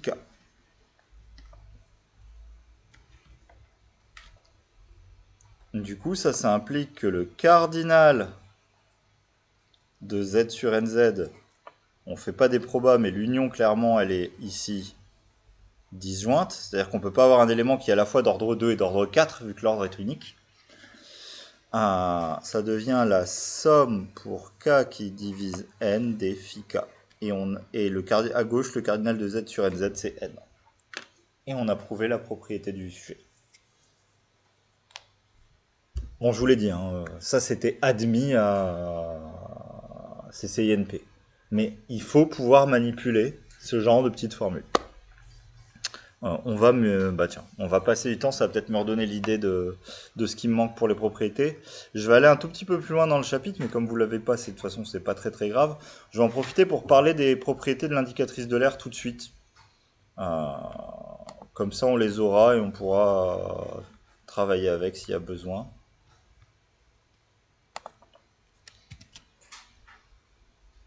Ça va être un peu plus facile. Ah, mais non, je peux pas en faire une. Ah, c'est pour ça que je l'ai mis plus tard. J'ai besoin du théorème. Ah, bon bah non, il faut que j'avance dans mon cours normalement, sinon je peux pas vous les faire les propriétés. C'est peut-être ça d'ailleurs qui me manque pour mon exo et j'aurais peut-être pas dû le mettre là. Ah, bon, c'est pas grave. On avance et on va voir ce qui se passe. Alors avant d'avancer, je vais expliquer ce qu'on va faire maintenant. On a fini. Hein.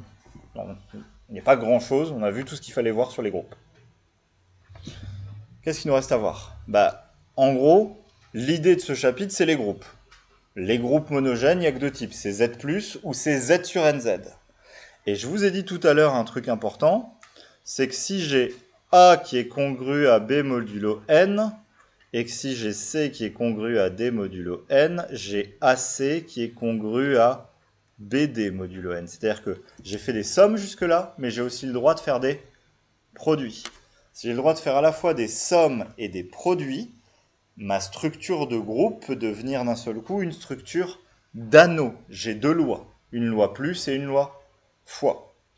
Donc en fait, on va aller regarder la structure d'anneau de Z sur NZ maintenant, et ça va nous donner des théorèmes en plus et des propriétés en plus.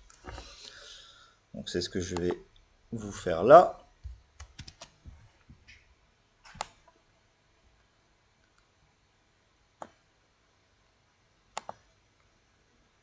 Tiens, je vais embêter quelqu'un avant de l'afficher, ce point de cours-là. 10. Ahmed, c'est quoi un corps?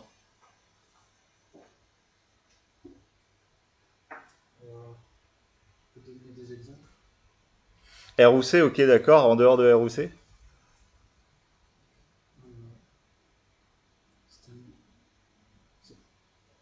Alors, un corps, je veux juste ça. C'est un anneau qui a une propriété particulière. C'est-à-dire, il faut connaître anneau, mais on peut mettre un autre côté. Donc, anneau, c'est un truc qui est stable par addition, multiplication, il faut deux lois. Mais un corps, c'est un anneau qui a une propriété particulière. Quelle est cette propriété? Ahmed? Alors, bon, ça, c'est nouveau. Alors, nouveau dans les programmes pour vous. Un corps chez vous est forcément commutatif. D'ailleurs, ce qui fout la merde, mais c'est pas grave. C'est pas vrai. Dans la vraie vie, enfin, dans la vraie vie, dans les quaternions, un corps, c'est pas forcément commutatif. Mais vous, ils ont pris comme définition qu'un corps, c'est un anneau forcément commutatif. Donc on va se limiter aux anneaux commutatifs. Ok. Mais c'est pas ça la propriété qui fait que quelque chose est un corps ou pas. Il y a un... Alors, c'est pas tout à fait lié, mais c'est un peu la même idée. Est-ce que les matrices, l'ensemble des matrices, c'est un anneau? Est-ce que c'est un corps? Et si oui, pourquoi? Ou sinon, pourquoi? Égé? Oui. Alors, l'intégrité va... C'est un peu ça. Il faut l'intégrité. Mais en fait, enfin... Non, dès qu'on est dans un corps, on va avoir l'intégrité. Mais l'intégrité découle de la propriété qui manque, en fait. Je suis d'accord, les matrices ne sont pas intègres, donc ça ne peut pas être un corps. Mais en fait, pour que ce soit un corps, justement, pourquoi il faut l'intégrité? Parce que quel est le problème avec les matrices? Les matrices, quand vous écrivez une matrice A fois B avec les deux non nuls, vous pouvez obtenir égal à 0. Et pourquoi ça pose un problème? Pas parce que si on était dans un corps, on aurait le droit de faire ça. Et ça ferait l'identité. Et ça voudrait dire que A, et ça fait 0, hein, parce que 0 est absorbant. Et ça voudrait dire que A est égal à 0. Ce qui fait que l'ensemble... Je suis d'accord, hein, la propriété qui vous fait comprendre que l'ensemble des... Ah mince, je vais devoir me brancher. Que l'ensemble des matrices n'est pas un corps, c'est le fait que c'est pas intègre. Mais pourquoi est-ce que c'est pas intègre? C'est parce qu'en fait, tous les éléments des matrices ne sont pas des éléments forcément inversibles. Et pour qu'on ait un corps, il suffit que tous les éléments de l'ensemble soient inversibles. Tous les éléments non nuls. Tous les éléments, enfin 0 ne peut pas être inversible. Ah. Est-ce que quelqu'un a un stylo qui arrive à s'enfuir de sa cartouche? Ah, tu l'as. Merci. Merci Ahmed. Ah, c'est lequel? Bon, je m'en fiche.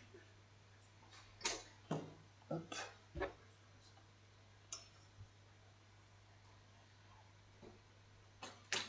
Hop. Voilà. Merci beaucoup. Pourquoi est-ce qu'il me dit pas? Parce qu'il faut peut-être que je branche le câble, c'est puissant ça.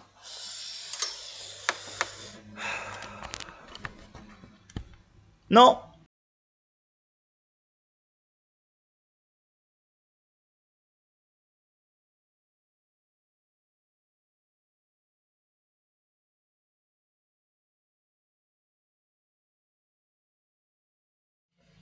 Est-ce que j'ai tout fait planter? Non, c'est bon. Du coup, j'en profite pour faire une remarque. On a un corps si on a un anneau, enfin pas intègre justement, un anneau où tous les éléments non nuls vont être inversibles. C'est ça qui fait, et c'est ça qui donne l'intégrité instantanément en fait. Vous pouvez pas avoir la relation AB égale 0 sans avoir A égale 0 si B est inversible. Ok, donc maintenant je peux mettre ma propriété de cours.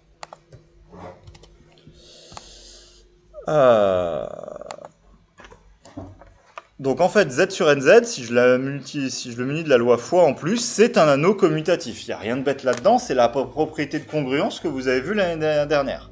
Donc c'est plus qu'un groupe, c'est un anneau. Sauf que c'est un anneau dans lequel tout n'est pas forcément inversible. Ça veut dire quoi qu'un élément est inversible? Alors je vais plus bas. Ça veut dire quoi qu'un élément est inversible? Ça veut dire que je peux trouver si K, pour que K soit inversible, il faut qu'il existe une autre classe, P, telle que K fois P, ça fasse l'élément neutre, mais pour la multiplication. Donc ça fasse 1. Donc un élément est inversible si K fois P est congru à 1 modulo N, c'est-à-dire si KP moins QN est égal à 1. C'est encore, comme tout à l'heure, la relation de Bézout. Pour qu'on ait une relation de Bézout avec un égal 1, il faut que les deux nombres soient premiers entre eux. Donc pour qu'un nombre soit inversible dans Z sur NZ, il faut qu'il soit premier avec N. Donc c'est le deuxième point de cette preuve, enfin de cette propriété. K dans Z sur NZ est inversible si et seulement si K et N sont... le PGCD de K et N est égal à 1. Du coup, dans Z sur NZ, il y a exactement phi n éléments qui sont inversible, qui est le nombre d'éléments premiers avec n. Et du coup, Z sur PZ, souvent on le note Z sur PZ, et souvent il est même noté carrément FP, c'est un corps, si et seulement si P est un nombre premier, parce que dans ce cas-là, tous les éléments non nuls sont forcément inversibles, vu que leur PGCD avec P fait forcément 1. Donc c'est pour ça que je vous ai rappelé ce que c'était qu'un corps. Parce que en plus j'ai vu que ma preuve c'était simplification du point 2. Mais encore faut-il que vous sachiez ce que c'est un corps. C'est un anneau dont tous les éléments sont inversibles. Et c'est vrai que pour vous on rajoute commutatif maintenant. Il faut que l'anneau soit commutatif. Mais c'est pas... Je vous assure que vous trouverez des définitions sans que ce soit forcément commutatif. Et du coup on parlerait d'intégrité à gauche et d'intégrité à droite. Et d'inverse à gauche et d'inverse à droite. Bon, c'est pas très... c'est pas super important, mais voilà. Donc on sait ça. Bah d'ailleurs, ça, il faut qu'on le travaille un peu. Je pense que j'ai mis un exo là-dessus. Et ça vaut le coup d'être fait.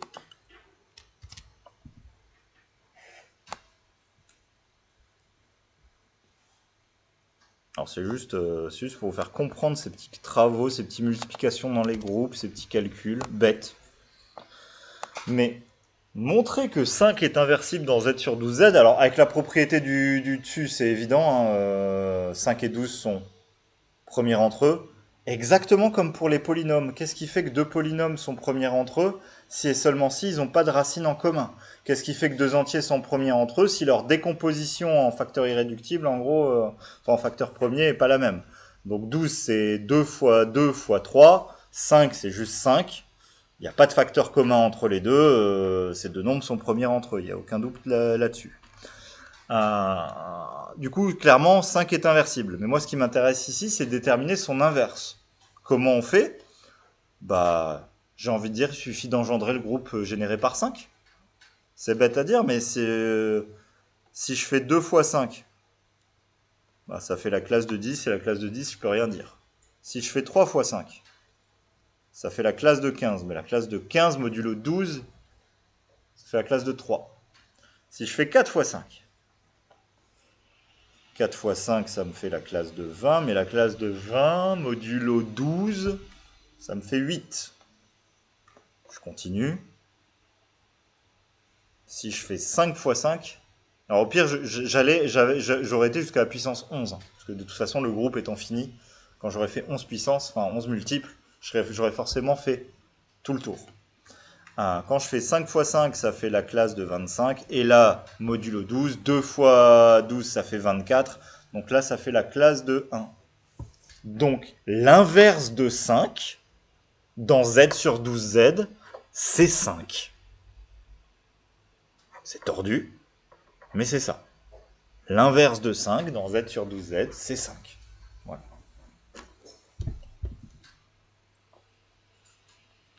Donc, l'inverse de 5 dans z sur 12z. Autre façon de le dire, c'est juste pour faire une remarque. 5 est solution de x carré égale 1 dans z sur 12z.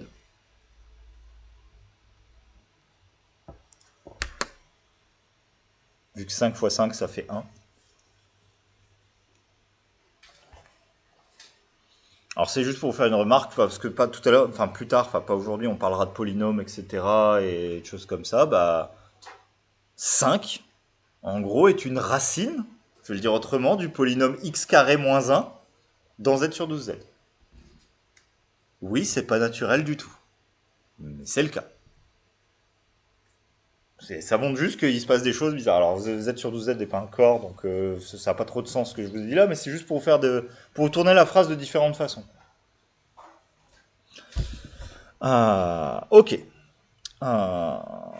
Donc il y a certains éléments qui sont inversibles, d'autres non dans un corps. Alors on va généraliser quelque chose que vous avez vu l'année dernière.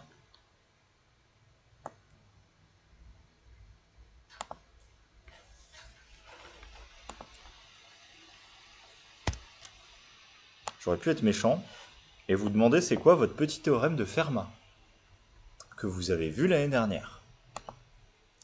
Qu'est-ce qui dit le petit théorème de Fermat? Est-ce que quelqu'un veut se mouiller? J'ai caché exprès. Si P est premier, A puissance. Alors non, vous l'écrivez plutôt comme ça, vous. A puissance P. Ouais.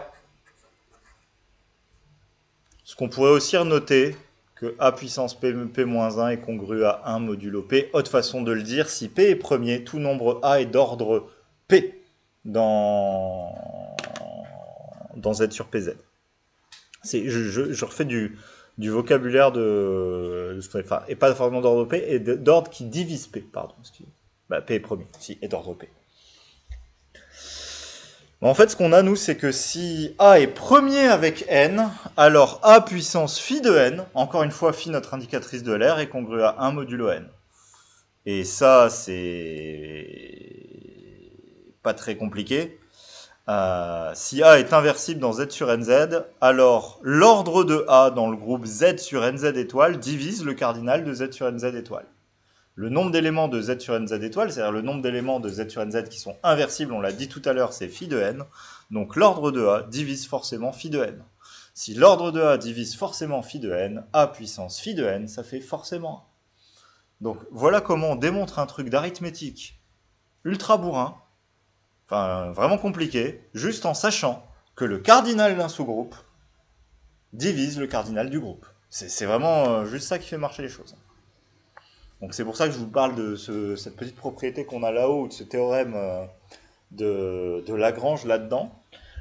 C'est parce que le cardinal d'un sous-groupe, voilà, en gros le groupe généré par A, dans le groupe Z sur NZ étoile, qui est un groupe fini, divise forcément le cardinal de Z sur NZ étoile. J'ai forcément que A puissance son ordre, ça fait 1, donc A puissance un multiple de son ordre, ça fait forcément 1. Et donc j'ai mon théorème qui est là-haut. Donc vraiment des théorèmes très puissants d'arithmétique qui peuvent être prouvés par ces choses de groupe. Alors, on arrêtera là dès que j'aurai parlé de ça et que j'aurai... On va l'admettre ce théorème, enfin il y a la preuve en dessous. Hein. C'est encore et toujours la relation de Bezout qui va tout faire marcher. Première chose, j'ai besoin de vous définir ce que c'est qu'un nanoproduit. Alors, c'est quoi un nanoproduit? C'est juste un couple. Imaginons que je prends comme anneau deux anneaux qui vont pas ensemble. Qu'est-ce que je peux prendre? Je prends Mn. Je prends Mn de R. Enfin, tiens, M2 de R croix M3 de R. Ça, c'est un anneau. Ça, c'est un anneau. Je peux faire l'anneau-produit. Alors, c'est quoi l'anneau-produit? C'est si je prends un élément qui est dans M2 de R et un autre qui est dans M3 de R, je veux créer une loi qui me permet de faire des choses sur ça avec par exemple 1, 2, 3, 4 et la matrice 2, 2, 2, 2, 2, 2, 2, 2. D'après vous, comment je vais créer les lois pour essayer de faire des choses sur ces deux objets en même temps, en tant que couple? Je vais juste travailler avec les lois de chaque groupe, ou de chaque anneau, coordonnées par coordonnées. C'est-à-dire que je vais dire j'additionne les deux premières coordonnées ensemble et j'additionne les deux dernières coordonnées ensemble. Et si je dois faire un produit de mes couples, je vais faire le produit de mes deux matrices de la première coordonnée et je vais faire le produit de mes deux matrices de la deuxième coordonnée. C'est ça créer un nanoproduit. C'est ce que je vous écris ici, mais avec si j'ai un anneau AI et une loi plus sur l'anneau I et une loi fois sur l'anneau I, je vais créer une loi sur produit, une loi plus produit, une loi fois produit sur le produit des anneaux 1 à n, en disant que la somme sur le produit, c'est la somme coordonnée par coordonnée. Et que le produit, c'est coordonnée par coordonnée. En faisant ça, je crée un anneau produit. Ce qu'on n'en a pas encore vu. Ça me sert juste à une chose, à faire le théorème qui est derrière, qui s'appelle le théorème chinois. Alors, comme il y a plusieurs anneaux Z sur NZ impliqués dans la notation, je ne vais pas juste mettre une barre au-dessus pour parler de la classe de K. Je vais mettre un crochet et je vais mettre l'indice de l'endroit où je suis. C'est-à-dire que ça veut dire la classe de K, la classe de 7 dans Z sur 9Z, par exemple. Qui n'est pas la même chose que la classe de 7 dans Z sur 28Z. Donc, comme me dit ce théorème, c'est que l'application phi, qui va de Z sur NMZ, et qui associe la classe dans Z sur NZ et l'autre classe dans Z sur MZ, cette application est un isomorphisme d'anneaux si M et N sont premiers entre eux. Ça veut dire quoi? Ça fait quoi? Travailler dans Z sur 28Z, c'est la même chose que de travailler d'une part dans Z sur 4Z et de l'autre dans Z sur 7Z. Sauf que dans Z sur 28Z, il y a 28 éléments, et que là, dans Z sur 4Z, j'en ai 4 d'un côté et 7 de l'autre.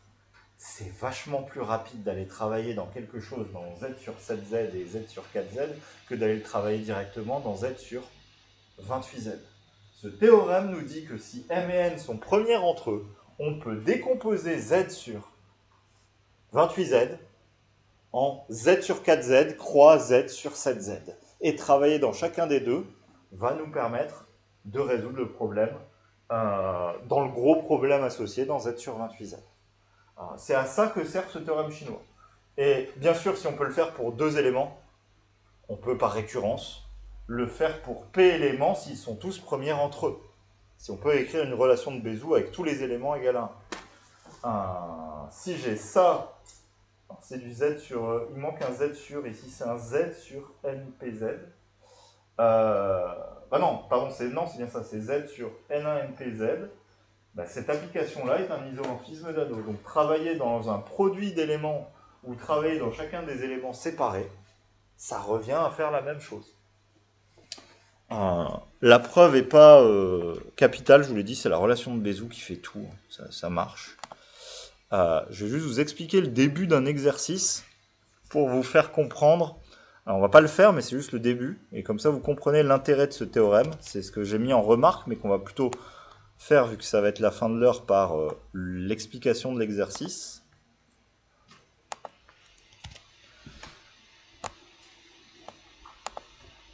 Imaginons, j'ai fait exprès un exo bête, mais c'est pour vous montrer l'intérêt. Enfin, l'intérêt si on veut réfléchir à ce genre de problème. Imaginons que je trouvais tous les entiers naturels qui sont solutions de k carré plus k plus 11 est congru à 0 modulo 143. Alors il y a une technique, très facile, mais très longue. Je vais tester tous les entiers k, de 0 jusqu'à 142. Je vais faire les calculs, et je vais voir lesquels sont solutions et lesquels ne sont pas solutions. Il n'y a pas vraiment d'autre méthode. Dans Z sur modulo 143, il faut faire les calculs. Il n'y a pas vraiment d'autre méthode sur le principe, parce que voilà. C'est la notion que j'ai envie d'appeler force brute. Il n'y a pas d'autre solution. On teste les 143 possibilités. Vous êtes d'accord que vous n'avez pas envie de tester 143 possibilités. Maintenant, 143, c'est 11 fois 13. Les deux sont des nombres premiers, je ne peux pas faire mieux que ça. Mais 11 fois 13, donc résoudre ce problème modulo 143, ça revient à résoudre ce problème modulo 11 et ce problème modulo 13. Là, au pire, j'ai 24 calculs à faire, parce que 11 d'un côté, 13 de l'autre, plutôt que mes 143, et en plus avec des nombres plus petits à chaque fois,